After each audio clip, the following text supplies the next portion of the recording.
કપાસના વટાવ કરદાની ફરિયાદે ઉડ્યું વાવાઝોડું. બોડેલી એપીએમસીનું સ્પષ્ટીકરણ, ખેડૂતો સાથે અન્યાય નહીં થાય.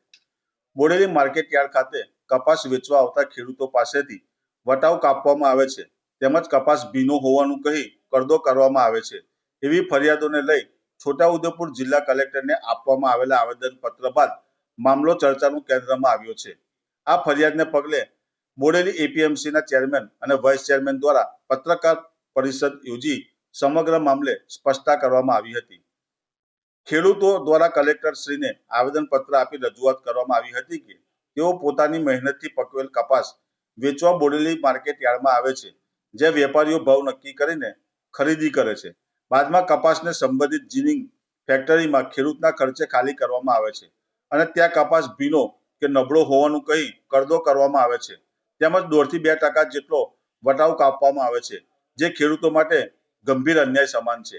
આ ફરિયાદોને ધ્યાનમાં રાખીને બોડેલી એપીએમસી ખાતે યોજાયેલી પ્રેસ કોન્ફરન્સમાં ચેરમેન વાલજીભાઈ બારિયાએ જણાવ્યું હતું કે બોડેલી બજાર સમિતિમાં સરકારશ્રીના નીતિ નિયમો અને કાયદા મુજબ જ કપાસની ખરીદી કરવામાં આવે છે અને અહીં કોઈ પણ પ્રકારનો વટાવ કાપવામાં આવતો નથી. તેમજ ઉમેર્યું હતું કે જો કોઈ ખેડૂત સાથે આવી ઘટના બની હોય તો તે તાત્કાલિક બજાર સમિતિને સંપર્ક કરે, કારણ કે એપીએમસી ખેડૂતોને ન્યાય આપવા માટે પ્રતિબદ્ધ છે.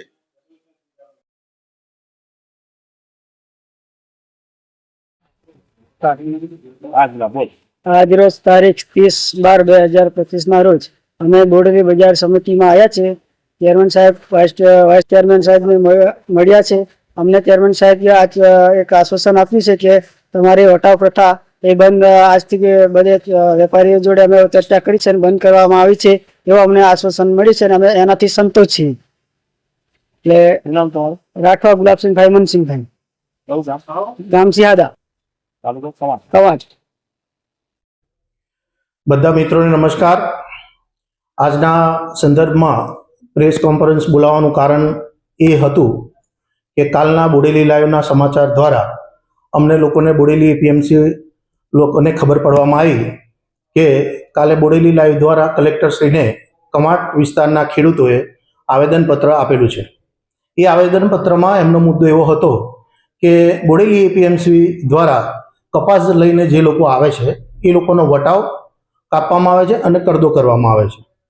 ત્યારે મારે એવું કહેવું છે કે આજથી 15 દિવસ પહેલાં જે લોકોએ કાલે કલેક્ટરશ્રીને આવેદનપત્ર આપ્યું છે એ લોકો દ્વારા અમે 15 દિવસ પહેલાં એ લોકોની રજૂઆત અમને કરવામાં આવી હતી.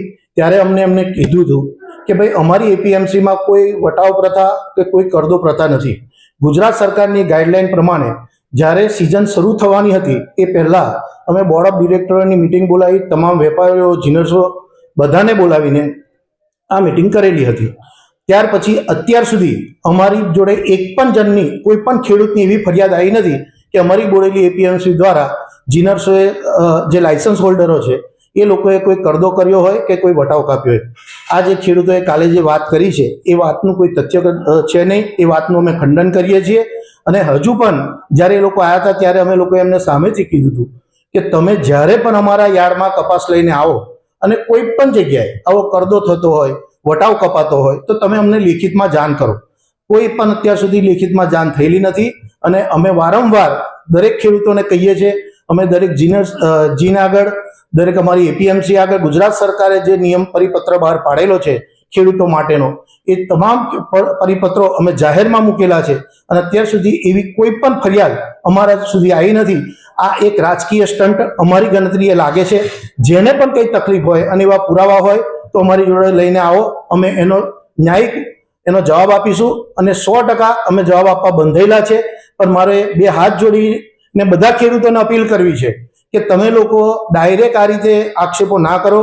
અમારી એપીએમસીમાં આવો, અમારા યાર્ડમાં આવો. સરકારશ્રીના નિયમ પ્રમાણે અમારા યાર્ડમાં આવતો કપાસ જે ખેડૂત લઈને આવે છે એને થતો અન્યાય, એની સામે અમે લડવા માટે તૈયાર છે. એનું લાયસન્સ પણ રદ કરવા માટે અમે બંધાયેલા છે. પણ જો તમે ડાયરેક્ટ જીનર્સ જોડે કે દલાલ જોડે જશો અને તમે એની પાસે ઓછા ભાવમાં કપાસ આપશો, એ જવાબદારી તમારી પોતાની રહેશે, એ અમારી જવાબદારી રહેતી નથી. એટલે વારંવાર કહીએ છીએ કે તમે જીનર્સ અમારા કમ્પાઉન્ડમાં આવી અમારી ત્યાં હરાજીનો લાભ લો અને તમને ન્યાય મળે એના માટે અમે બંધાયેલા છે. અમારું બોર્ડ આ બાબતે સતત ચિંતિત છે અને અમે લોકો એના માટે અગ્રેસિવ છે.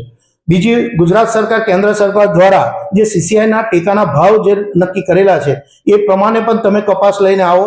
એના નિયમો છે કે કેટલું મોઇસ્ચરાઇઝ હોય તો એનો ભાવ શું છે એ પણ તમે જાણો. અમે બોર્ડ મારેલું છે, જેથી કરીને CCI ની બી ખરીદી ફૂલ જોશમાં ચાલુ છે.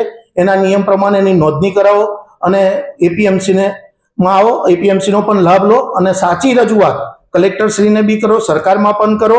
અને તમે રજૂઆત કરવા ખરેખર હકદાર છો, પણ એ સાચી રજૂઆત કરશો તો અમને પણ ગમશે.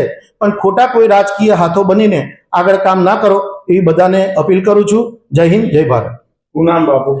Yashpalsinh Thakor, Bodeli APMC vice chairman.